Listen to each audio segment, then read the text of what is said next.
Hi అండి, నేను మీ Vahini. Welcome to our channel Tarak Vahini TET and DSC. ఈ ఛానల్లో ఏపీ టెట్ డిఎస్సి సిలబస్ పై వీడియో క్లాసెస్ అనేవి ప్రతిరోజు ఉంటాయి.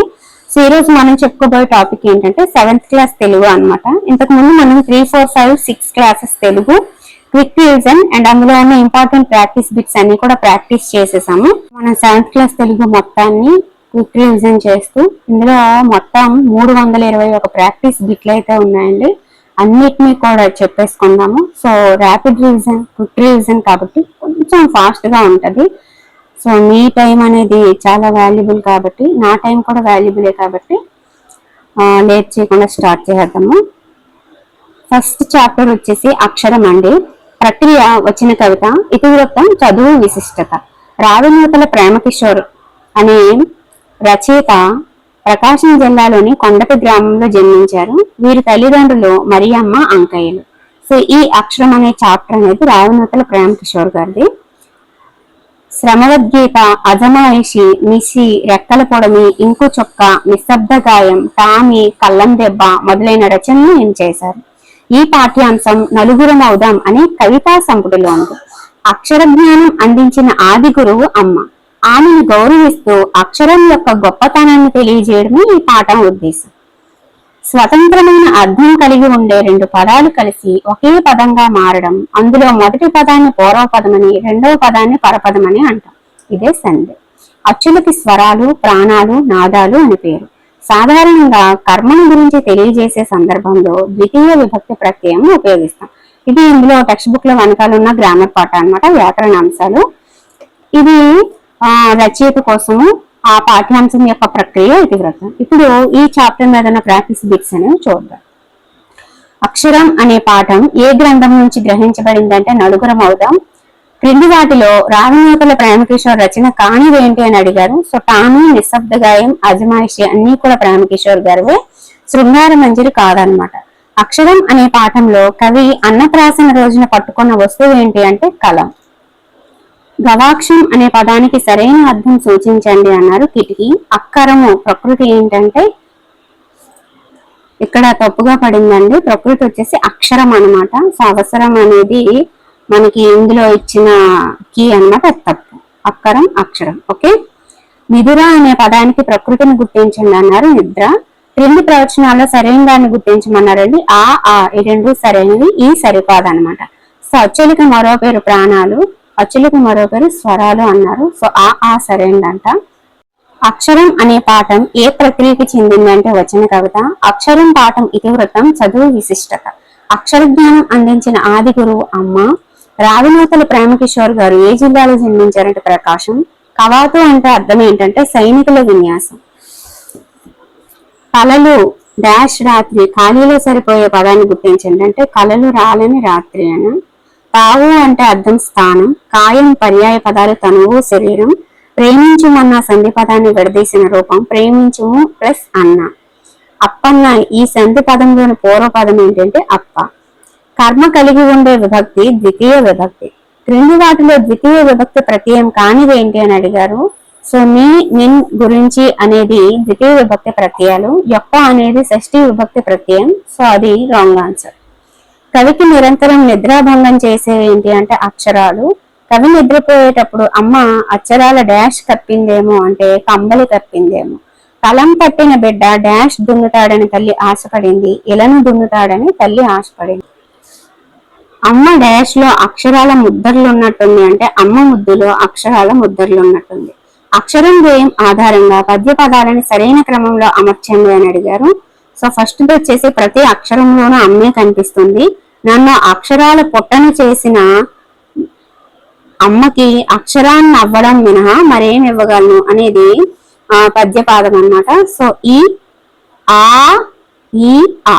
సరైన సమాధానం. కవికి మూసిన కనురెప్పలపై ఇది కవాతు చేస్తాయి అంటే అక్షరాలు. ప్రాణములు అని వేటికి పేరు అంటే అచ్చులు. చెట్లను నరకవద్దు ఈ వాక్యంలో ఉన్న విభక్తి ద్వితీయ విభక్తి. సెకండ్ చాప్టర్ వచ్చేసి మాయా కమ్మలి. ఈ పాఠ్యాంశం యొక్క ప్రక్రియ జానపద కథ, ఇతివృత్తం మానవ స్వభావం. ఈ కథ అద్భుతం, ఆశ్చర్యాన్ని పుట్టిస్తుంది, ఆనందాన్ని కలిగిస్తుంది, ఊహాశక్తిని పెంచుతుంది. తార్కిక ఆలోచనని కలుగు చేస్తుంది, ప్రవర్తనలో మార్పు తీసుకొస్తుంది. ఇలాంటి లక్షణాలను విద్యార్థుల్లో జానపద కథ ద్వారా పెంపొందించడమే ఈ పాఠ్యాంశం యొక్క ఉద్దేశం. కలవకొల్ల సదానంద అనే రచయిత ఈ పాఠ్యాంశం రచించారు. చిత్తూరు జిల్లా పాకాల్లో జన్మించారు. 1992లో జాతీయ ఉత్తమ ఉపాధ్యాయుడిగా ఎంపికయ్యారు. పిల్లల కథలు శివానంద లహరి, విందు భోజనం, చల్లని తల్లి, నీతి కథా మంజరి, కిస్సన్న మహిమలు, పరాగ భూమి మొదలైన రచనలు చేశారు. చందమామ కథలు వార్తాపత్రికల్లో కథానికలు రాశారు. 1966లో బంగారు నడిచిన బాట నవలకి కేంద్ర ప్రభుత్వ విద్యాశాఖ బహుమతి, 1976లో 90 పెదవులు ఏడ్చే కళ్ళు కథా సంపుటికి ఆంధ్రప్రదేశ్ సాహిత్య అకాడమీ అవార్డు, 2010లో అడవి తల్లి పిల్లల నవలకి కేంద్ర సాహిత్య బాల సాహిత్య అవార్డు లభించాయి. ఈ పాఠ్యాంశం మాయా కంబళి సంపుటి నుంచి గ్రహించబడింది. కర్త, కర్మ, క్రియ. క్రియను ఎవరు, ఏది అని ప్రశ్నించినప్పుడు వస్తున్న సమాధానాన్ని కర్త అంటాం. క్రియ అంటే పని. క్రియ యొక్క ఫలితాన్ని అనుభవించేది కర్మ. ఓకే, ఇప్పుడు ఈ పాఠ్యాంశం యొక్క బిట్లు చూద్దాం. మాయా కమ్మలి పాఠ్యభాగ రచయిత కలవకొల్ల సదానంద. మాయా కమ్మలి పాఠ్యభాగ ప్రక్రియ జానపద కథ. కలవకొల్ల సదానంద ఏ జిల్లా వాసి? చిత్తూరు. మాయా కమ్మలి పాఠ్యభాగ ఇతివృత్తం మానవ స్వభావం. కలవకొల్ల సదానంద జాతీయ ఉత్తమ ఉపాధ్యాయుడిగా 1992లో ఎంపికయ్యారు. కలవకొల్ల రచించిన ఏ పుస్తకానికి కేంద్ర ప్రభుత్వ విద్యాశాఖ బహుమతి వచ్చిందంటే బంగారు నడిచిన బాట. కలవకొల్ల సదానంద గారు రచించిన ఏ పుస్తకానికి ఆంధ్రప్రదేశ్ సాహిత్య అకాడమీ అవార్డు వచ్చిందంటే 90 పెదవులు ఏడ్చే కళ్ళు. కేంద్ర సాహిత్య బాల సాహిత్య అవార్డు అందుకున్న కలవకొల్ల సదానంద గారి పిల్లల నవల ఏది అంటే అడవి తల్లి. మాయా కమ్మలి పాఠ్యభాగం ఏ సంపుటి నుంచి గ్రహించబడిందంటే మాయా కమ్మలి. 90 పెదవులు ఏడ్చే కళ్ళు పుస్తకం ఏ సాహిత్య ప్రక్రియకు చెందిందంటే కథా సంపుటి. మాయా కమ్మలి పాఠం ఆధారంగా హిమాలయ పర్వతాల్లో నివసిస్తున్న వృద్ధ ఏగిపోయారు ఆత్మానందుడు. కలవకొల్ల సదానంద గారి అడవి తల్లి నవలకు కేంద్ర సాహిత్య బాల సాహిత్య అవార్డు వచ్చిన సంవత్సరం 2010. భక్తుల నుంచి తప్పించుకోవడానికి పాత కంబలి మీద మంత్రజలం చెల్లింది ఎవరు అంటే ఆత్మానందుడు. రాజ్య శ్రేయస్సు దృష్ట్యా ఈ కంబలి నా దగ్గరే ఉండటం మంచిది అని పలికింది చండీదత్తుడు. చండీదత్తునికి రక్షాబంధనం కట్టింది ఆత్మానందుడు. చండీదత్తుడి దగ్గర కోశాధికారిగా పనిచేస్తున్నది విక్రముడు. విక్రముడు ఎవరి చేతిలో మరణించాడంటే చండీదత్తుడు. చండీదత్తుడు పరిపాలించే నగరం పేరు శోభావతి. వారంతా పదంలోని పరస్వరం ఆ. కొంచెమైనా ఈ పదాన్ని విడదీగా వచ్చిన రూపం కొంచెము ప్లస్ అయినా. మహాప్రభు ఈ కంబలి వల్ల నాకు ప్రాణహాని అని రాజుతో అన్నది బిచ్చగాడు. రాజు తన దగ్గర ఉన్న మాయా కంబల్ని మొదట ఎవరికిచ్చారంటే చెంచల. చండీదత్తుని చంపడానికి ప్రయత్నించింది విక్రముడు. ఏదైనా ఒక విషయాన్ని అనేక రకాలుగా తెలియజేసేటప్పుడు ఏ పదబంధాన్ని వాడతారంటే శతవిధాల. 2 పదాల మధ్య తప్పనిసరిగా సంధి జరిగితే దాన్ని నిత్యం అంటారు. 3rd చాప్టర్ చిన్ని శిశువు. ఈ పాఠ్యాంశం యొక్క ప్రక్రియ పద కవిత, ఇతివృత్తం, శైశవ వర్ణన. అన్నమయ్య బాలకృష్ణుని బాల్యాన్ని ఊహించాడు, దానిని వర్ణించిన తీరుని చెప్పడమే ఈ పాఠ్యాంశం ఉద్దేశం. తాళ్లపాక అన్నమాచారులు కడప జిల్లా తాళ్లపాక గ్రామంలో జన్మించారు.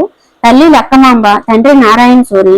అన్నమయ్య క్రీస్తు శకం 1408 నుంచి 1503 మధ్య కాలంలో జీవించారు. అన్నమయ్య తెలుగులో తిరుమల శ్రీ వెంకటేశ్వర స్వామిని స్తుతిస్తూ 32,000 సంకీర్తనలు రచించిన వాగ్గేయకారుడు. అవే దాకా 12 శతకాలు, ద్విపద రామాయణం, సంకీర్తన, లక్షణం, శృంగార మంజరి, వెంకటాచల మహత్యం మొదలైనవి కూడా రచించారు. అన్నమయ్య తన రచనల్ని శ్రీ వెంకటేశ్వర స్వామికి అంకితం చేశాడు. అన్నమయ్యకి పద కవితా పితామహుడు అనే బిరుదు ఉంది. అన్నమయ్య భక్తిభావంతో చిన్ని కృష్ణుని బాల్య చేష్టల్ని కళ్ళకట్టినట్టుగా వర్ణించాడు. పూర్వ పరస్వరాలకు పరస్వరం ఏకాదేశం కావడం సంధి యొక్క నిర్వచనం. సంధి తప్పకుండా జరిగితే నిత్యం అంటారు, జరగని స్థితిని నిషేధం అంటారు. ఒకసారి సంధి నిత్యంగా జరిగి మరొకసారి నిషేధంగా జరిగితే దాన్ని వైకల్పికం అంటారు. సంధి కొన్ని చోట్ల నిత్యంగా, కొన్ని చోట్ల నిషేధంగా, కొన్ని చోట్ల వైకల్పికంగా, కొన్ని చోట్ల అన్య విధంగా జరిగితే అది బహుళం అంటారు. నేను అత్వసంధి చెప్పినప్పుడు ఇవన్నీ కూడా మీకు 6th క్లాస్ లో చెప్పేశాను. సాధారణంగా కారణాన్ని, ఉపయోగాన్ని, సాధనాన్ని గురించి చెప్పే సందర్భంలో తృతీయ విభక్తి ఉపయోగిస్తారు. చైతన్యం పోవడంతో అనేది తృతీయ విభక్తి ప్రత్యయాలు. ఇప్పుడు 3rd చాప్టర్ కి సంబంధించి ప్రాక్టీస్ బిట్స్ చూద్దాం. నవనీతం అర్థం వెన్న. క్రింది పద కవితని సరైన క్రమంలో అమర్చండి అన్నారు. ముద్దుల వేళ్లతోడ మురవంక యొంగరాల నిద్దపుంజేతుల పైడి బొద్దుల తోడ అద్దపుంజక్కుల తోడ అప్పలప్పలేనంత గద్దించి యశోద నేను కౌగిలించి శిశువు. సో ఈ ఆ, ఈ ఆ ఇలాంటివి మనకి మొన్న టెట్ లో అడగడం జరిగింది. ఎక్కడి నుంచి వచ్చాయని అనుకున్నాం కదా, ఇప్పుడు అర్థమవుతుంది కదా ఈ బుక్ ఎందుకు చెప్తున్నాను. క్రింది పదకవితని సరైన క్రమంలో అమర్చండి అన్నారు. సో తోయంపు గురుల తోడ దూగేటి శిరసు చెంత, కాయల వంటి జడల గముల తోడ, మ్రోయిచున్న కనకపు మువ్వల పాదాల తోడ, పాయక యశోద వెంట పారాడు శిశువు.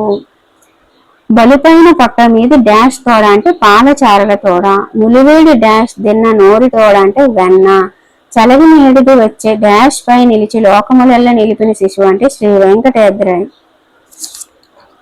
శ్రీకృష్ణుని జడలు డాష్ వలె వంకర్లు తిరిగి ఉంటున్నాయని అన్నమయ్య భావన అంటే చింతకాయలు. ఒక్కొక్క చాప్టర్ కి చాలా ఎక్కువ ప్రాక్టీస్ బిట్స్ అయితే ఇవ్వడం జరిగింది. మొత్తం చాప్టర్ అంతా కవర్ అయ్యేలా ఉన్నాయన్నమాట. శ్రీకృష్ణుని చెక్కిళ్ళు వేట్లా మెరుస్తున్నాయంటే అద్దంలా, శ్రీకృష్ణుని నోట్లో ఉన్న వెన్న ఎలా ఉందంటే నులువెచ్చగా ఉంది. వయస్సు పదానికి నానార్థాలు పాలు నీరు. ఉత్తునకు సంధి నిత్యం. వ్యాకరణంలో అసలు సంధి జరగని స్థితి నిషేధం. ఒకసారి సంధి జరిగి కొన్ని చోట్ల నిషేధంగా, కొన్ని చోట్ల వైకల్పికంగా, కొన్ని చోట్ల అన్ని విధంగా జరిగితే దాన్ని బహుళం అంటారు. మేనత్త మేనయత్త అనే రూపాలు వైకల్పికం అన్నమాట. ఒకసారి నిత్యంగా జరిగింది, ఒకసారి నిషేధంగా జరిగింది. అన్నమాచార్యుల తండ్రి పేరు నారాయణ సూరి. శ్రీ వెంకటేశ్వర స్వామిని స్థితిస్తూ అన్నమయ్య రాసిన కీర్తనల సంఖ్య 32,000, రచించిన శతకాలు 12. క్రింది వాటిలో అన్నమయ్య బిరుదు పదకవితా పితామహుడు. కృష్ణుడు వీరియంట పెరిగాడు నందుడు. మిద్దపుం డాష్ బైడి బొద్దుల తోడ, జేతుల పైడి మిద్దపుం జేతుల. ఓం ఈ విభక్తి ప్రత్యయం అంటే తృతీయ. చిన్న శిశువు సమాసానికి సరైన విగ్రహవాక్యం గుర్తించండి అంటే చిన్నదైన శిశువు అని. లోకములెల్లా పదాన్ని విడదీయండి అంటే లోకములు ప్లస్ ఎల్లా. చిన్న శిశువు అనే పాఠ్యాంశం వీరి గురించి చెప్పబడింది అంటే కృష్ణుడు. మందా పదానికి పర్యాయ పదం సమూహం. క్రింది వాటిలో సంధి నిర్వచనం. పూర్వ పరస్వరములకు పరస్వరం ఏకాదేశం అవడం అనేది సరైన సమాధానం. ఇక్కడ వావత్తు పాలాగా పడింది. అన్నమాచార్యుల తల్లి పేరు లక్కమాంబ. అన్నమాచార్యుల వారి స్వగ్రామం తాళ్ళపాక. ఇప్పుడు 4th చాప్టర్ చూద్దాం. మర్రి చెట్టు. ప్రక్రియ స్వాగతం స్కెచ్, ఇతివృత్తం సహానుభూతి. ఉద్దేశం నిత్యం మన పరిసరాల్లో చెట్లు, జంతువులు, పక్షులు వంటి మోగజీవులను చూస్తుంటాం కదా. వాటికి కూడా కొన్ని ఆలోచనలు, అనుభవాలు, అనుభూతులు ఉంటాయి. వాటిని అవి తమ మాటల్లో వివరిస్తే ఎలా ఉంటుందో చెప్పడమే ఈ పాఠం ఉద్దేశం. త్రిపురనేని గోపీచంద్ కృష్ణా జిల్లా అంగలూరు గ్రామంలో జన్మించారు. తండ్రి త్రిపురనేని రామస్వామి, తల్లి పున్నమాంబ. ధర్మవడ్డి, మమకారం, తండ్రులు కొడుకులు, మాకు ఉన్నాయి స్వాగతాలు, పోస్టు చేయని ఉత్తరాలు వంటి రచనలు చేశారు. వీరి పండిత పరమేశ్వర శాస్త్రి వీలునామా అనే రచనలకి కేంద్ర సాహిత్య అకాడమీ బహుమతి లభించింది. వాక్యాల్లో క్రియ ముందుగా ఎవరిని, దేనిని, వేనిని అని ప్రశ్నిస్తే వచ్చే సమాధానమే కర్మ. అలాంటి పదాలకి చివర ద్వితీయ విభక్తి ప్రత్యయమైన నీ, నువ్వు చేరుతాయి అన్నమాట. సకర్మకాలు. లక్ష్మణుడు శత్రువుల్ని జయించగలడు. పై వాక్యంలో ఇక్కడ మనకి క్రియ అని రావాలండి, కానీ తప్పు పడింది. క్రియ ముందు ఎవరిని, దేనిని, వేనిని అనే పదాన్ని ఉంచినప్పుడు సమాధానం వస్తుంది. జయించగలడు అనేది క్రియ కదా, ఎవరిని అని ప్రశ్నించినప్పుడు శత్రువుల్ని అనే సమాధానం వచ్చింది.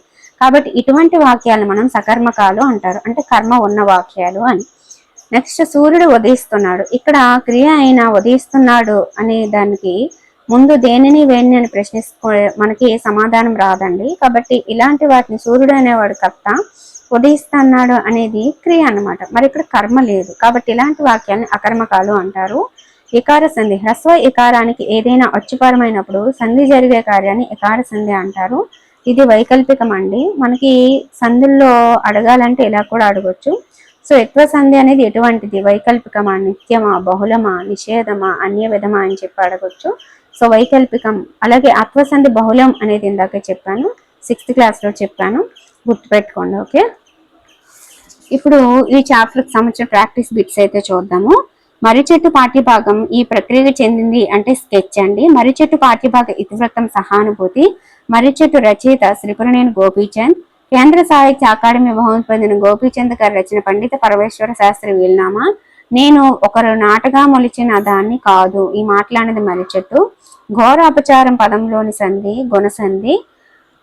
మిగిలిన పక్షులలాగా కాకుండా ఈ పక్షులకు మానవులతో సంపర్కం ఎక్కువ ఉంటుంది అని మర్రి చెట్టు ఏ పక్షుల గురించి అంది అంటే కాకులు. నిభా పదానికి వికృతి నెపము. వాక్యాల్లో క్రియకు ముందు ఎవరిని, దేనిని, వేణిని అని ప్రశ్నిస్తే వచ్చేది కర్మ. సాధారణంగా కర్మ పక్కన ఏ విభక్తి చేరుతుందంటే ద్వితీయ. కర్మ లేని వాక్యాల్ని అకర్మకాలు అంటారు. వికల్ప సంధికి ఉదాహరణ ఇత్వ సంధి. అదే వైకల్పికం అని చెప్పాను కదా ఇప్పుడే. క్రింది వాక్యాల్లో సకర్మక వాక్యాన్ని గుర్తించండి అంటే సుమిత్ర లక్ష్మణుని ఆశీర్వదించింది అంటే సకర్మక వాక్యం. క్రింది ప్రవచనాల్లో సరైన దాన్ని గుర్తించండి అంటే ఈ సత్యం అండి. కైకేయి భరతుని రాజుగా చూడదలిచింది అనేది సకర్మక వాక్యం. మిగతా ఫస్ట్ రెండు కూడా కాదన్నమాట. సమయాన్ని వృధాగా గడపడం అనే అర్థంలో ఏ జాతీయాన్ని ఉపయోగిస్తారంటే కాలక్షేపం. క్రింది వాటిలో త్రిపురనేని గోపీచంద్ గారి రచన కానిది ఏంటంటే కొండగాలి కాదండి. మమకారం, ధర్మ వడ్డీ, తండ్రులు కొడుకులు ఆయనవే. నా బ్రతుకులో స్వార్థం లేదు అన్నది మర్రి చెట్టు. అపేక్ష పర్యాయ పదాలు కాంక్ష, కోరిక. ఇప్పుడు మనము 5th చాప్టర్కి వెళ్దాము. పద్య పరిమళం. ఈ పద్య పరిమళం పాఠ్యాంశం యొక్క ప్రక్రియ శతకం, ఇతివృత్తం, నైతిక విలువలు. లోకంలో మంచి చెడులని, లోక ధర్మాల్ని, లోక రీతుల్ని తెలియజేసి విద్యార్థుల్లో నైతిక విలువలను పెంపొందించడం, వారిని ఉత్తమ పౌరులుగా తీర్చిదిద్దడం ఈ పాఠ్యాంశం ఉద్దేశం. పోతన 15వ శతాబ్దపు చెందిన కవి, భాగవతం రాశారు. పక్కి అప్పలనరసయ్య 16వ శతాబ్దపు కవి, కుమారి శతకం రాశారు. మారద వెంకయ్య 16వ శతాబ్దం భాస్కర శతకం. పోతులూరు వీరబ్రహ్మం 17వ శతాబ్దం కాళికాంబ సప్తశతి. గువ్వల చెన్నడ 17వ శతాబ్దం గువ్వల చిన్న శతకం. ఏనుగు లక్ష్మణ కవి 18వ శతాబ్దం సుభాషిత రత్నావళి. చొక్కాకోటి వీరభద్రమ్మ 20వ శతాబ్దం నగజా శతకం. గద్దెల శామ్యుల్ 20వ శతాబ్దం హితోక్తి శతకం. జెండామాన్ ఇస్మాయిల్ 20వ శతాబ్దం ఆంధ్రపత్ర శతకం. 100 పద్యాల రచన శతకం అంటారు. సంఖ్యా నియమం, చందో నియమం, ముక్తకం అనేవి శతక పద్యాల లక్షణాలు. ఏ పద్యానికి ఆ పద్యమే స్వతంత్ర భావం కలిగి ఉంటుంది. పద్యాలు మానవ జీవిత మూలాలను తెలియజేస్తాయి. హ్రస్వ ఉకారానికి అచ్చులు పరమైతే సంధి తప్పక జరుగుతుంది అనేది ఉత్వ సంధి. అలాగే ఎడాగమ సంధి చూద్దాం. పూర్వ పరపదాల మధ్య సంధి జరగనప్పుడు ఎడాగమం వచ్చి చేరుతుంది. దీన్ని ఎడాగమ సంధి అంటారు. తర్వాత అంటే యా ఎడాగమం రూపాలంటే ఈ, యా అవన్నమాట. ఆగమం అంటే ఏంటంటే మిత్రులాగా పక్కకు వచ్చి చేరడం అనమాట. ఆగమం సంధిలోని మిత్రునిలాగా అదనంగా వచ్చి చేర అంటే ఉన్న వాటిని తీయకుండా కొత్తగా ఒకడు ఫ్రెండ్ లాగా వచ్చి కలిసిపోతే అది ఆగమం అంటాం. ఆదేశం ఏంటంటే పూర్వ పరపదాలు కలిసినప్పుడు ఒక అక్షరాన్ని తీసేసి దాని స్థానంలో వేరే అక్షరం వచ్చి చేరితే దాన్ని ఆదేశం అంటారు. చతుర్థి విభక్తి పనిని ఉద్దేశించి చేసే క్రియను కలిగిన వాక్యాలలో చతుర్థి విభక్తి వస్తుంది అనమాట. ఆధునిక కాలంలో కొరకు ప్రత్యయానికి బదులు కోసం అనే పదాన్ని వాడుతున్నాం. విశేషాంశాలు. భవం అంటే పుట్టుక, ఉనికి. మోహం అంటే వలపు, భ్రాంతి. పాసం అంటే త్రాడు, బంధం.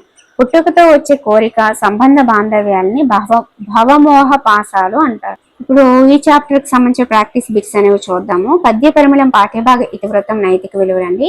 సుభాషిత రత్నావళి ఏనుగు లక్ష్మణ్ కవి. బూసిన బంగారుంజందరి పోవగడంగిన నాడు నాటికి. ఇది ఏ వృత్త పద్యం అంటే ఉత్పలమాల. ఇది కలిగి ఉంటే సంపద కలుగుతుందంటే ఓర్పు. గువ్వల చన్నడి దృష్టిలో లోకంలో ఎన్నో సద్గుణాలకు కారణం ఏంటి అంటే ధనం. బాధలోర్చుకున్న డాష్ వర్ధిల్లులారా అంటే బాధలోర్చుకున్న భవిత వర్ధిల్లులారా అనేది సరైన సమాధానం. తెలుగు బాల శతకర్త కరుణశ్రీ. సిరిసిరిమొవ్వ శ్రీశ్రీ. ధర్మము వికృతి పదం దమ్మము. ముఖంబున సోండ్రుత వాణి యౌదలం కాల్ డాష్ ఇచ్చారు. ఆ డాష్ లో గురుచరణాభివాదన అనేది సరైన సమాధానం. వృద్ధ అనే పదానికి వికృతి పెద్ద. యశముకు మూలము, సత్యము. ఈ వాక్యాల్ని కంద పద్యపాదంగా సరైన క్రమంలో అమర్చండి అంటే సత్యమే, మూలము, యశముకి. ఈ మూడింటిని కూడా కంద పద్యపాదంగా అమర్చమన్నారు. సో సత్యమే, యశముకు, మూలము అనేది సరైన సమాధానం. పద్యపాదాలను సరైన క్రమంలో అమర్చండి. ఫస్ట్ది గురు భక్తియే విద్యలపై తరగని విశ్వాస సంపద వినయునిరం తరసాధన ధారణ పునశ్చరణము విద్యార్థికి అవసర లక్షణములు అనేది సరైన పద్యపాదం. క్రింది వాటిలో ఎడాగమ సంధి జరిగిన పదం ఏంటంటే కార్యము వెళ్ళ, జనులెల్ల, విద్యార్థి. మూడు కూడా జరగలేదు. జరిగినది లేని ఎప్పుడు. విద్యార్థి పదంలో సంధి సవర్ణ దీర్ఘ సంధి అంటే వానికెయ్యడల పదాన్ని విడదీయగా వచ్చిన రకం వానికి ప్లస్ ఎయ్యడల. పద్యపాదాలను సరైన క్రమంలో అమర్చండి అన్నారు. సో సత్యమే యశముఖ మూలము, సత్యమే భవమోహ పాస సంస్కృతి బాపున్, సత్యమే శీలము నిలుపున్, సత్యముతో నెట్టి వ్రతము చాలదు నగజ అనేది సరైన పద్యపాదం. ఒకరి మరణానికి కారణం కావడం అనే సందర్భంలో పొట్టను పెట్టుకును అనే జాతీయం వాడతారు. నోటి మంచితనము పాటించు డాష్ అంటే సుజ్ఞాని. తెలుగు సంధులలో పూర్వస్వరంగా ఈ ఉండి దానికి ఏదైనా అచ్చుపరమైతే ఏర్పడే సంధి ఇత్వ సంధి. సత్యమే డాష్ కు మూలం అంటే యశముకు మూలం. వినయము, సాధన, ధారణ, పునశ్చరణ వీరికి అవసరం అని పద్యంలో చెప్పాం కదా ఇప్పుడే. ఎవరికి? విద్యార్థికి. పంకిలం అంటే బురద అండి. సంధివశాత్తు పూర్వ పరస్వరాలకు మధ్య అదనంగా ఒక అక్షరం చేరితే దాన్ని ఆగమం అంటాము. ఒక దాన్ని తీసి ఇంకోటి వస్తే దాన్ని ఆదేశం అంటాం. ఒకసారి సంధి జరిగి ఇంకొకసారి జరగకుండా ఉంటే దాన్ని వైకల్పికం లేదా వికల్పం అంటాము. సంధి ఎల్లప్పుడూ జరుగుతూ ఉంటే ఆ పదానికి నిత్యం అంటాం. క్రింది ప్రవచనాల్లో సరైన పదాన్ని గుర్తించండి అన్నారు. సూర్యులకు ఐశ్వర్యం లేనప్పుడు కూడా ఉండే లక్షణాలు ఏంటి అంటే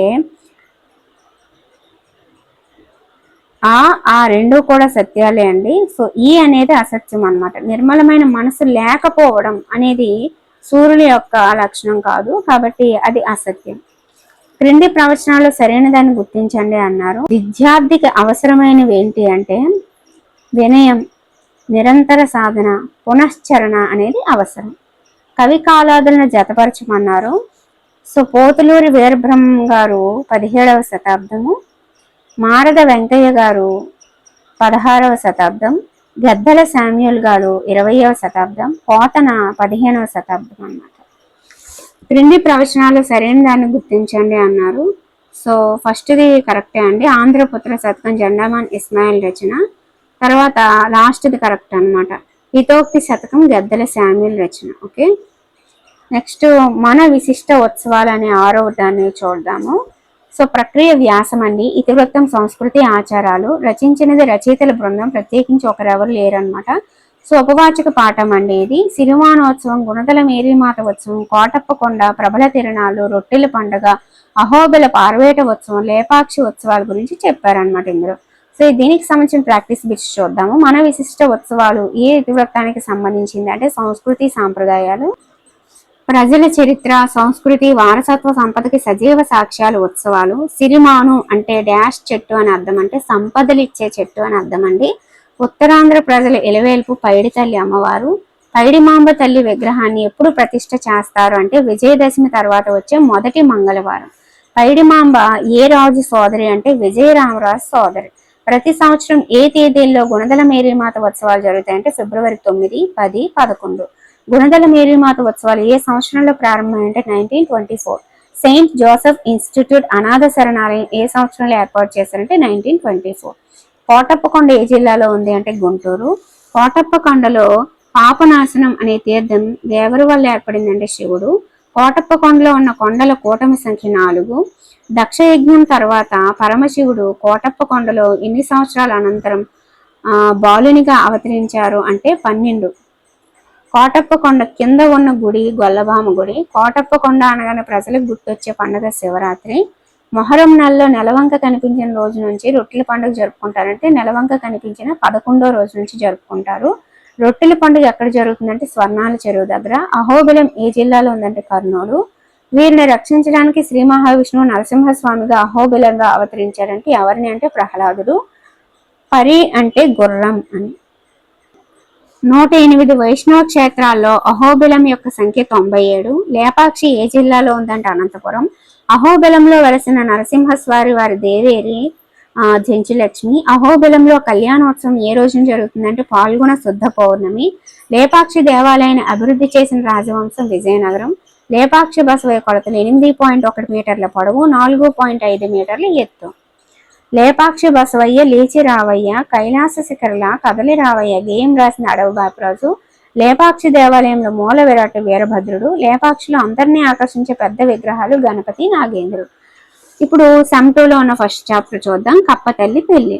ఈ కప్పతల్లి పెళ్లి అనే పాఠ్యాంశం యొక్క ప్రక్రియ గేయం, ఇతివృత్తం, ఆచారం, సాంప్రదాయం.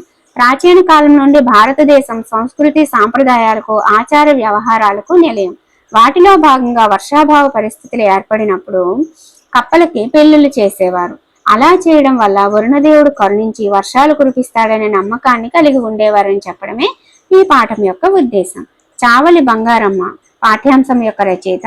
తూర్పుగోదావరి జిల్లా కొత్తపేట మండలం మోడేకూరు గ్రామంలో జన్మించారు. 1930లో ముద్దుకృష్ణ వైతాళికుల ద్వారా వీరి కవితలు వెలుగులోకి వచ్చాయి. బంగారమ్మ కవితలు తెలుగు కవిత్వంలో కొత్త వరవడిని, సరికొత్త భావ వ్యక్తీకరణని తీసుకొచ్చాయి. వీటిని 1958లో 42 కవితలతో కాంచన విపంచి పేరుతో సంకలనం చేశారు. ధృతం అంటే నకారానికి ధృతం అని పేరు. ధృతం అంతం కాగల పదాన్ని ధృత ప్రకృతికాలు అంటారు. త్రికములు అంటే ఆ, ఈ, ఏ అనే సర్వనామాల్ని త్రికములు అంటారు. ఆమ్రేడితం ఏదైనా ఒకే పదాన్ని 2 సార్లు ఉచ్చరిస్తే ఆ రెండో పదాన్ని ద్విరుక్తం లేదా ఆమ్రేడితం అంటారు. పంచమీ విభక్తి అపాయం, భయం, పరాజయం, విరామం లాంటి సందర్భాలను చెప్పేటప్పుడు పదాల చివర వలన అనే ప్రత్యయం వస్తుంది. ఇతరము, పూర్వము, పరము, అన్యము మొదలైన వచ్చినప్పుడు కంటే అనే ప్రత్యయం వస్తుంది. వలనన్, కంటెన్, పట్టి అనేవి పంచమీ విభక్తి ప్రత్యయాలు. ఇప్పుడు ఈ చాప్టర్ లోని ప్రాక్టీస్ బిట్స్ అయితే చూద్దాము. కప్పతల్లి పెళ్లి ఏ ప్రక్రియకి సంబంధించింది అంటే గేయం. కప్పతల్లి పెళ్లి రచయిత్రి చావలి బంగారమ్మ. స్వర్గాధిపతి ఇంద్రుడు. వర్షం నీరు వేటితో పంపినట్టుగా ఉన్నది అంటే కావిళ్లతో అని రచయిత్రి భావన. ధృతం అంటే నకారం. క్రింది వాటిలో ధృత ప్రకృతికం గుర్తించండి అంటే చేతన్. సర్వనామాలైన ఆ, ఈ, ఏలను ఏమంటారంటే త్రికములు. ఒకే పదాన్ని 2 సార్లు ఉచ్చరిస్తే ఆ రెండో పదాన్ని ద్విరుక్తం లేదా ఆమ్రేడితం అంటారు. అక్కడక్కడ పదంలోని సంధి ఆమ్రేడిత సంధి. అక్కడ ప్లస్ అక్కడ. స్వర్గాధినాథుడు, స్వర్గ ప్లస్ అధినాథుడు సవర్ణ దీర్ఘ సంధి. ఇంద్రుని రథ చక్రాలు, వీటి మీద నుంచి వేగంగా వెళ్తున్నాయి బండరాళ్ళు. క్రింది పదాల్లో అక్షర దోషం గల పదాన్ని గుర్తించండి అంటే భత్యం. ఇంద్రుని రథచక్రాల వేగానికి ఒత్తిడికి ఏవి పుట్టాయంటే మెరుపులు. భత్యాలు లేకనే వాడు పెళ్లికి డాష్ వేయించినాడు అంటే భాజాలు వేయించినాడు అని. ఈ క్రింది గేయ పంక్తుల్ని సరైన క్రమంలో అమర్చండి అన్నారు. బాణసంచా విలితి లేదే పెళ్లికి బహుబాగుగా చేసినారే, కళ్ళు చెదిరే మెరుపులమ్మ చూడగా ఒళ్ళు పరవశమవును సుమ్మ. ఇది గేయం. కప్పమ్మ పెళ్లి కోయించు డాష్ గొప్పగా తెప్పించినారే అంటే మేళములు. కింది గేయ పంక్తుల్ని సరైన క్రమంలో అమర్చండి అంటే కప్పమ్మ గడప తొక్కినది, శుభమన్న సూచనలు చూరు చెప్పినది, కప్పలెగిరే వానలమ్మ, పొలములో కనకాలే పండుతాయి అమ్మ. ఇచ్చోట పదం ఈ ప్లస్ చోట త్రికసంధి. అక్కడ పదంలోని సంధి ఆ ప్లస్ కడ త్రికసంధి. విద్యావంతుడు అందరిచే పూజింపబడతాడు. ఈ వాక్యంలో ఉన్న విభక్తి ప్రత్యయం తృతీయ. మాపురమునందు జనులు సేవాగుణం కలిగిన వారు. ఈ వాక్యంలో సప్తమి విభక్తి ప్రత్యయం అందు. కప్పలెగిరే వానలమ్మ, పొలములో డాష్ పండుతాయంటే కనకాలే పండుతాయి అన్నమాట. Next chapter యథ. యథ పాఠ్యాంశం యొక్క ప్రక్రియ కథానిక. ఇతివృత్తం ఆశావహ దృక్పథం. గిరిజన ప్రాంతాలు ప్రశాంతతకు, మంచితనానికి, అమాయకత్వానికి నిలయాలు. అలాంటి చోట నాగరికత పేరుతో పెనుమార్పులు జరుగుతున్నాయి. పర్యావరణం దెబ్బతింటోంది. గిరిజనుల జీవితాలు అతలాకుతలం అవుతున్నాయి. అయినప్పటికీ ఆశావాదంతో ముందుకు సాగుతున్న గిరిజనుల శ్రమజీవనాన్ని చెప్పడమే ఈ పాఠం ఉద్దేశం. బోనం నాగభూషణం రచయిత. ఈయన విజయనగరం జిల్లా మేరంగి గ్రామంలో జన్మించారు. ఉపాధ్యాయ వృత్తిని స్వీకరించారు. రచనల్ని ప్రవృత్తిగా ఎంచుకున్నారు. వీరి తొలి కథ చిత్రగుప్త పత్రికలో ముద్రితమైంది. సోలపాని, భూషణం వీరి కలం పేర్లు. భూషణం కథలు ఏది సత్యం, ఏది అసత్యం, కొండగాలి, అడవంటుకుంది వంటి రచనలు చేశారు. ప్రస్తుత పాఠం కొత్తగాలి కథా సంకలనంలోనిది. విశేషాంశాలు చూద్దాము. నారుమడి కట్టకుండా ధాన్యపు విత్తనాల్ని మట్టిలో కలిపి పొలం మొత్తం ఒక కొలత ప్రకారం వెదజల్లి పండించే విధానమే యథ. ఇది ఉత్తరాంధ్ర ప్రాంతంలో అమల్లో ఉంది. సమాపక్రియ. వాక్యం చివర క్రియ చెప్పదలిచిన భావాన్ని పూర్తి చేసినట్లయితే దాన్ని సమాపక్రియ అంటారు. ధర్మరాజు అన్నదానం చేశాడు, అయిపోయింది కదా, పూర్తి చేసింది వాక్యం. అసమాపక్రియ. వాక్యం చివర ఉన్న క్రియ చెప్పదలిచిన భావాన్ని పూర్తి చేయడం లేదు, కాబట్టి ఇది అసమాపక్రియ. శివి చక్రవర్తి శరీరాన్ని కోసి నెక్స్ట్ ఏంటి, అది పూర్తి చేయలేదు, కాబట్టి ఇది అసమాపక్రియ అన్నమాట. ఇప్పుడు ఈ పాఠ్యాంశం యొక్క బిట్లు చూద్దాం. యథా పాఠ్యభాగం ప్రక్రియ కథానిక. యథా పాఠ్యభాగ ఇతివృత్తం ఆశావహ దృక్పథం. యథా పాఠ్యభాగ రచయిత బోనం నాగభూషణం. యథా పాఠ్యభాగం ఏ కథా సంకలనంలో ఉంది అంటే కొత్త గాలి. కన్ఫ్యూజ్ అవ్వద్దు, కొత్త గాలి. యథా పాఠ్యభాగ ఉద్దేశం గిరిజనుల శ్రమజీవనం. దిటవు అర్థం దృఢం. మొలకా పదానికి వికృతి మొక్క. క్రింది వాటిలో సరైన ప్రవచనాన్ని గుర్తించండి అంటే రాజు అన్నం తిన్నాడు, భీముడు కీచకుడిని చంపాడు. ఈ రెండు సమాపక్రియలు అనేది సరైన ప్రవచనం. క్రింది వాటిలో నిత్య ఏకవచనం కంచు. నాగభూషణం గారి తొలి కథ ఏ పత్రికలో ముద్రితమైందంటే చిత్రగుప్త. బోనం నాగభూషణం కలం పేరు సోలపాని. యథాపాఠంలోని పాత్ర పేరు పోలమ్మ. పోలమ్మకి దారిలో ఈ మొక్కలు తల వంచి వాడిపోతూ కనిపించాయి అంటే గోగు మొక్కలు. పోలమ్మ దేనికోసం ఎదురు చూస్తుందంటే గంగ తల్లి కోసం. గిరిజనుల వ్యవసాయ శైలి పోడు వ్యవసాయం. క్రింది ప్రవచనాల సత్యాన్ని గుర్తించండి అంటే బోనం నాగభూషణం కలం పేరు సోలపాని, బోనం నాగభూషణం కలం పేరు భూషణం. భూషణం సోలపాని అనేది ఆయన గారి కలం పేర్లు అనమాట, భాషణం అనేది కాదు. సో సత్యం ఆ ఈ. పోలమ్మ బాల్యం అంతా దేంతో గడిచిపోయిందంటే పశువులు కాయడానికి. నారుమడి కట్టకుండా ధాన్యపు విత్తనాల్ని మట్టిలో కలిపి పొలంలో వెదజల్లి పండించే విధానమే యథ. కొండల్ని చూస్తే ఉదయకాంతుల్లో పచ్చలు పరిచినట్లుగా కనిపిస్తున్నాయి. ఈ వాక్యంలోని అలంకారం ఉపమాలంకారం. పోలమ్మ చెవులకి ఇది ఇంపుగా వినిపించింది. ఓటగడ్డలో గలగలమంటున్న నీటి శబ్దం. పోలమ్మకు ఆధారమైన భూమి 2 మడిసెక్కలు. క్రింది వాటిలో నిత్య బహువచనం ఏది అంటే కందులు. ఇప్పుడు మనము నెక్స్ట్ చాప్టర్ చూద్దాం. హితోక్తులు. ప్రక్రియ అనువాదం. ఇతివృత్తం నైతిక విలువలు. నైతిక విలువలతో కూడిన ప్రవర్తన విద్యార్థులకి మార్గదర్శకం. నేటి సమాజంలో బాధ్యత గల పౌరులుగా తీర్చిదిద్దబడాలనే సంకల్పం ఉన్నతమైన భావాలతో ఆశయాలతో పాటు నీతిని, న్యాయాన్ని, ధర్మాన్ని సత్ప్రవర్తనతో ఆచరించడం కూడా తప్పనిసరి అని తెలియజేయడమే ఈ పాఠం ఉద్దేశం. రాళ్లపల్లి అనంతకృష్ణ శర్మ రచయిత. ఈయన అనంతపురం జిల్లా కంబదూరు మండలంలోని రాళ్లపల్లి గ్రామంలో అలివేలు మంగమ్మ కృష్ణమాచార్యులకు జన్మించారు. రాళ్లపల్లి అనంతకృష్ణ శర్మ సంగీత సాహిత్యాల్లో ప్రసిద్ధులు. సారస్వతాలోకం, అన్నమాచార్య కృతుల స్వరకల్పన, వేమనపై విమర్శనా గ్రంథం వంటి రచనలు చేశారు. గాన కళా సింధు, సంగీత కళారత్న వీరి బిరుదులు. కేంద్ర సంగీత నాటక అకాడమీ 1970లో ఫెలోషిప్ ఇచ్చి గౌరవించింది. తెలుగు, కన్నడ, సంస్కృత భాషల్లో వీరు పండితులు. రాయలసీమ సాహిత్యంలో చిరస్థాయిగా నిలిచిపోయే పెనుగొండ కొండపాటిని రాళ్లపల్లి అనంతకృష్ణ శర్మ రాశారు. ప్రస్తుత పాఠ్యభాగం శ్రీ శాలివాహన గాథా సప్తశతి సారం నుంచి గ్రహించబడింది. నేపథ్యం. కవి వత్సలుడు అనే బిరుదు పొందిన శాలివాహన చక్రవర్తి హాలుడు ప్రాకృత భాషలోని 700 సుందర గాథల్ని ఏర్చి కూర్చి గాథా సప్తశతి పేరిట సంకలనం చేశారు. 2000 సంవత్సరాల నాటి తెలుగు గ్రామీణ జీవన దర్పణమే గాథా సప్తశతి. మనిషి నైతిక ప్రవర్తనకు, మానవీయ విలువలకు ప్రాధాన్యం ఇవ్వవలసిన అవసరాన్ని ఈ పద్యాలు స్పష్టం చేస్తున్నాయి. నెక్స్ట్ సరళా దేశంది.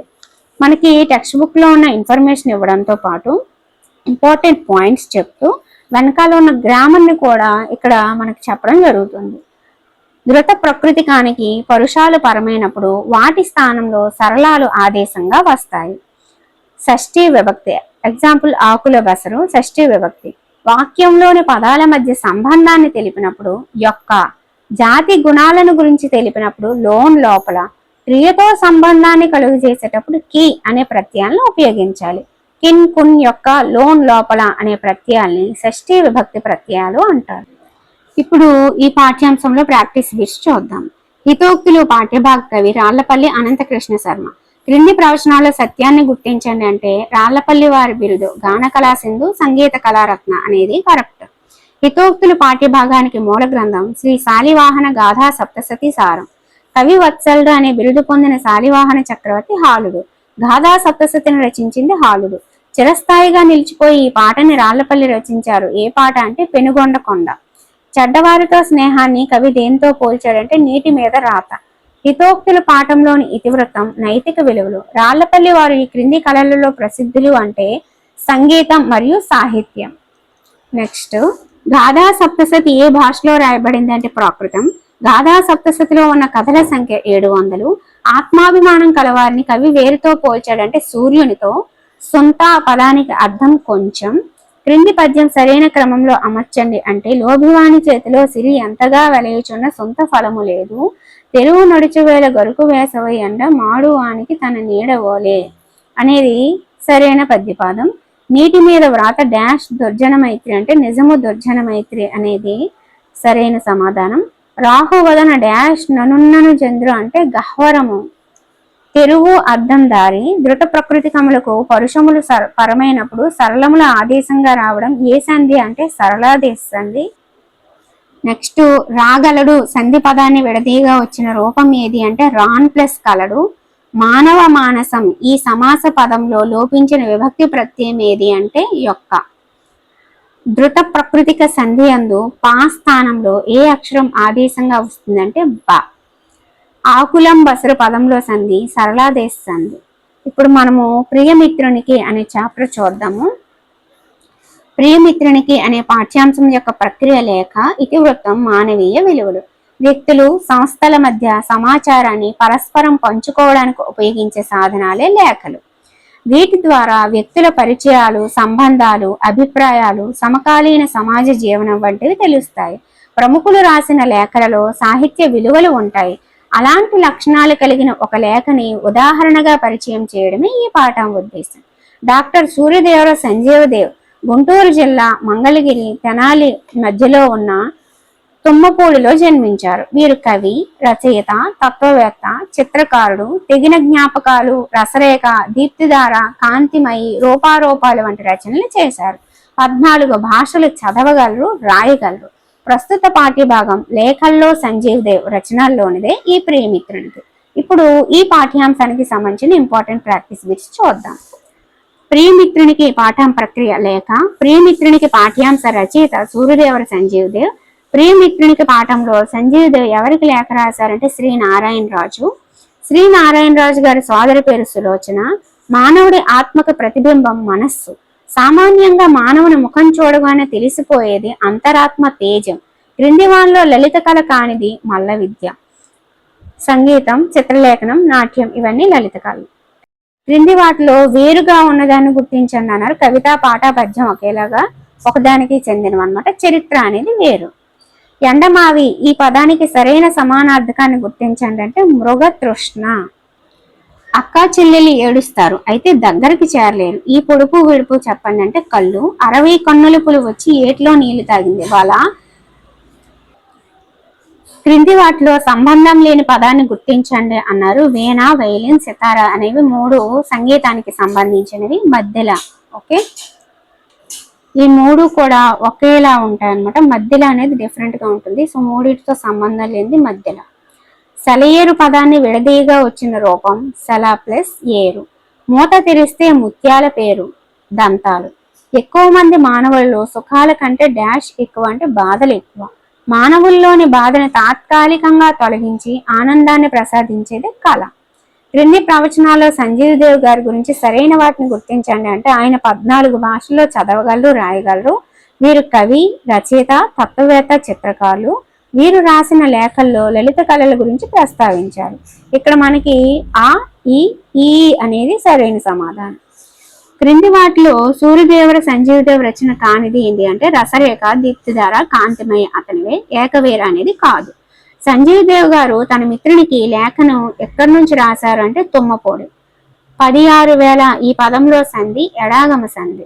మనుషులు ఈ 3 ఉన్నప్పుడు ఎంత దూరాన ఉన్నా దగ్గరలో ఉన్నట్లే అని సంజీవ్ గారి భావన. అంటే మైత్రి, ప్రేమ, నిస్వార్థం.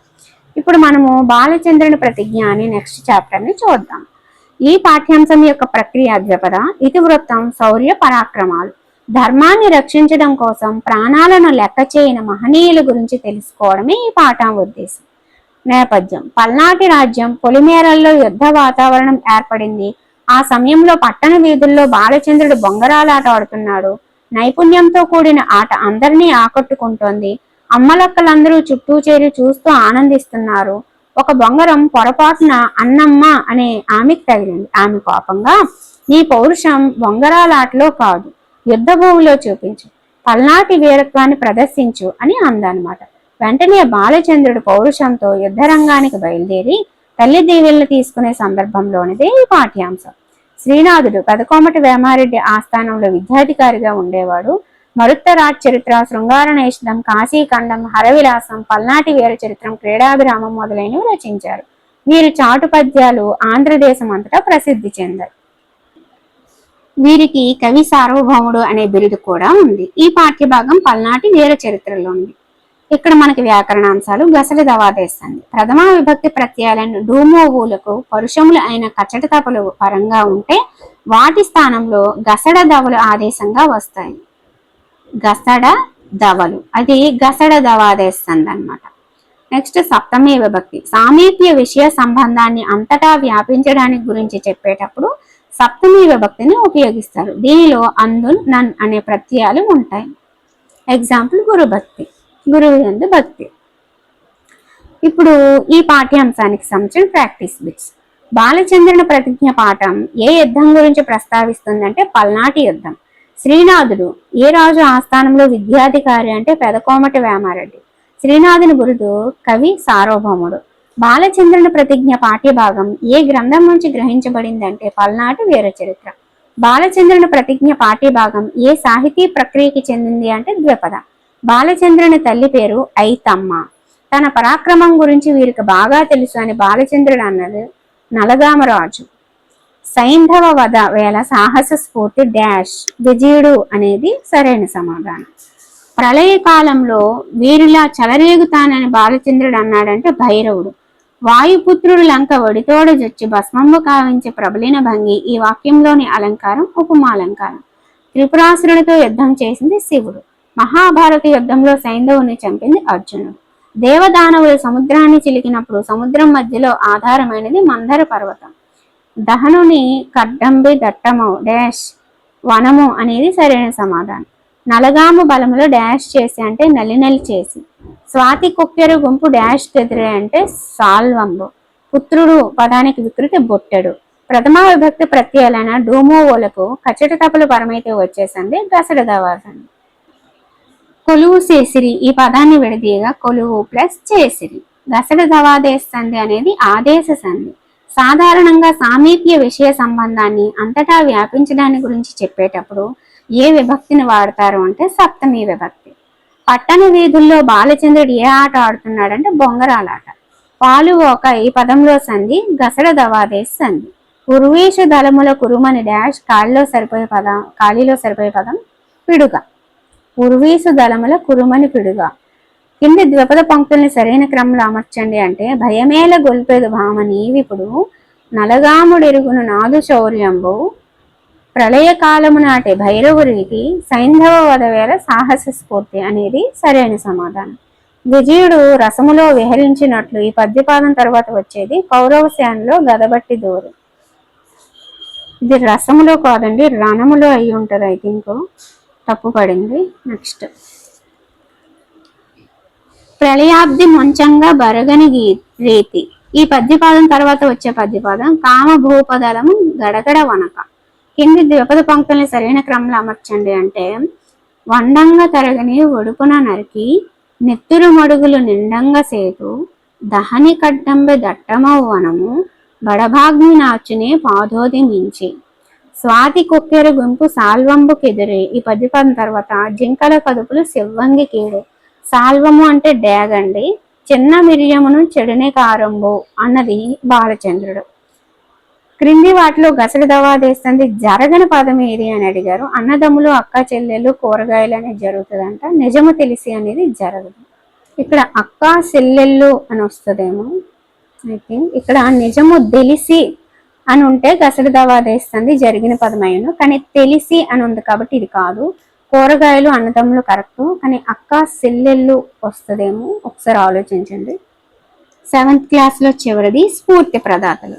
డొక్కా సీతమ్మ తల్లిదండ్రుల పేరు భవానీ శంకరం నరసమ్మ. డొక్కా సీతమ్మ గారి భర్త పేరు జోగయ్య. డొక్కా సీతమ్మ గారు జన్మించిన గ్రామం మండపేట. డొక్కా సీతమ్మ గారి సేవలకి ప్రభుత్వం ఏ సంవత్సరంలో ప్రశంసా పత్రం ఇచ్చిందంటే 1903. డొక్కా సీతమ్మ వారిది ఏ నదిపై నిర్మించబడింది అంటే వైనతేయ. వారిది ఏ గ్రామానికి దగ్గరలో ఉందంటే పాత గన్నవరం. డొక్కా సీతమ్మ గురించి ఈ ప్రవచనాలు సరైన వాటిని గుర్తించండి అంటే ఈ మూడు కూడా సరైనవే అండి. 1841లో జన్మించారు. 1903లో ప్రశంసా పత్రం వచ్చింది. 1909లో కన్ను మూశారు. అన్ని సరైనవే. ఆంధ్ర తిలక్ అని గాడిచర్ల హరిసర్వోత్తమరావు గారి బిరుదు. గాడిచర్ల వారు తెలుగు భాషా సమితిని ఏ సంవత్సరంలో ప్రారంభించారంటే 1955. స్ఫూర్తి ప్రదాతలు పాఠం ఇతివృత్తం స్ఫూర్తి సామాజిక సేవ. బ్రిటిష్ వారిని నిరసిస్తూ గాడిచర్ల వారు రాసిన సంపాదకీయ వ్యాసం పేరు విపరీత బుద్ధి. గాడిచర్ల హరిసర్వోత్తమరావు వీరి ఉపన్యాసానికి ప్రభావితులయ్యారు అంటే బిపిన్ చంద్రపాల్. ఆంగ్లేయులు చేస్తున్న అన్యాయాలు మోసాలని గాడిచర్ల వారు ఈ పత్రికకు వ్యాసాలుగా రాసేవారు అంటే స్వరాజ్య. ద బ్రేవ్ హరిసర్వోత్తమరావు అని గాడిచర్ల వారిని మెచ్చుకున్నది గాంధీజీ. ఆంధ్రపత్రిక తొలి సంపాదకులు గాడిచర్ల హరిసర్వోత్తమరావు. మహిళల సమస్యల పరిష్కారం కోసం గాడిచర్ల వారు స్థాపించిన పత్రిక సౌందర్యవల్లి. గాడిచర్ల వారు తెలుగు భాషా సమితిని ఎక్కడ ప్రారంభించారంటే హైదరాబాద్. గాడిచర్ల వారి సేవలకు చిహ్నంగా ఈ నగరంలో సర్వోత్తమ భవనాన్ని నిర్మించారంటే విజయవాడ. యూజింగ్ పాండు అనే ఆంగ్ల మల్లయోధుడిని కుస్తీ పోటీకి ఆహ్వానించింది కోడి రామ్మూర్తి నాయుడు. స్పెయిన్ దేశపు ప్రధాన క్రీడ బుల్ ఫైట్. కోడి రామ్మూర్తి బలాన్ని స్వయంగా పరీక్షించాలనుకున్న వైస్రాయ్ పేరు లార్డ్ మింటో. కోడి రామ్మూర్తి గారి స్వగ్రామం వీరఘట్టం. సాధు పదవర్తి సన్మిత చక్రవర్తి అని కోడి రామ్మూర్తి గారిని ప్రశంసించింది కాళ్ళకూరి నారాయణరావు. డాక్టర్ ఉమర్ అలీషా పూర్వీకులు ఇరాక్ దేశానికి చెందినవారు. ఉమర్ అలీషా రచించిన శతకం విద్యా విలాసం. ఉమర్ అలీషా యునానీ వైద్య గ్రంథం జుల్గుర్బా. ఉమర్ అలీషా గారు వీరితో పాటు స్వాతంత్ర ఉద్యమంలో పాల్గొన్నారంటే చిత్తరంజన్ దాస్. ఎస్పి బాలసుబ్రహ్మణ్యం పూర్తి పేరు శ్రీమతి పండితారాధ్యుల బాలసుబ్రహ్మణ్యం. ఎస్పి బాలసుబ్రహ్మణ్యం గారి తండ్రి గారు ఏ కళలో సుప్రసిద్ధులు అంటే హరికథ. మీ గాత్రం చాలా వైవిధ్యంగా ఉంది, సినిమాల్లో పాడేందుకు ప్రయత్నించండి అని ఎస్పి బాలసుబ్రహ్మణ్యం గారిని ప్రోత్సహించింది ఎస్ జానకి. ఎస్పి బాలసుబ్రహ్మణ్యం గారు నటునిగా తన నట చాతుర్యాన్ని మొదట ప్రదర్శించిన సినిమా పెళ్ళంటే నూరేళ్ల పంట. భారత ప్రభుత్వం అందించే ఈ విశిష్ట పురస్కారాలను జీవించి ఉన్నప్పుడు ఎస్పి బాలసుబ్రహ్మణ్యం అందుకున్నారు. పద్మశ్రీ, పద్మభూషణ్ జీవించున్నప్పుడు అందుకున్నారు. ఎస్పి బాలసుబ్రహ్మణ్యం మరణానంతరం వచ్చింది పద్మ విభూషణ అన్నమాట. 6 నుండి 10 సంవత్సరాల వయసు గల బాలుల్ని స్కౌట్ లో ఏ పేరుతో పిలుస్తారంటే కబ్స్. బాలికలనైతే బుల్బుల్. 11 నుంచి 16 అయితే స్కౌట్స్ బాలురు అయితే, బాలికలు అయితే గైడ్స్. 17 సంవత్సరాల నుంచి 25 సంవత్సరాల వయసు గల యువకుల్ని స్కౌట్ లో ఏ పేరుతో పిలుస్తారంటే రోవర్. 17 నుంచి 25 సంవత్సరాల వయసు గల యువతుల్ని స్కౌట్ లో ఏ పేరుతో పిలుస్తారంటే రేంజర్స్. స్కౌట్ ఉద్యమాన్ని స్థాపించింది స్మిత్ బేడెన్ పవెల్. స్కౌట్ ఉద్యమానికి 4 మూల స్తంభాలు సేవ, సచ్చీలం, ఆరోగ్యం, హస్తకళలు. స్కౌట్ లో ఉత్తమ సేవలు అందించిన విద్యార్థులకి రాష్ట్ర స్థాయిలో ఇచ్చే బహుమతి రాజ్య పురస్కార్. స్కౌట్ లో దేశ స్థాయిలో విశేష సేవలు అందించిన వారికి ఇచ్చే బహుమతి రాష్ట్రపతి అవార్డు. స్కౌట్ సాంప్రదాయం కుడి చేతి వందనం, ఎడమ చేతి కరచాలనం. భారత స్కౌట్ గుర్తులో ఉండే పుష్పం కలువ. ఇక్కడితో మనకి 7th క్లాస్ అనేది పర్ఫెక్ట్ గా quick revision and 321 practice bits అనేవి కంప్లీట్ అయిపోయండి. మనకి కాంతి రిమైనింగ్ వీడియో కూడా త్వరలోనే వస్తుంది. అలాగే సోషల్ కూడా చెప్పుకుందాము, డోంట్ వరీ. సో ఈ వీడియో మీ అందరికీ నచ్చిందని అనుకుంటున్నాను. నచ్చితే లైక్ చేయండి, వీలైతే మీ ఫ్రెండ్స్కి షేర్ చేయండి. మన ఛానల్ని ఫస్ట్ టైం చూస్తున్నట్లయితే సబ్స్క్రైబ్ చేసుకోండి. Thank you.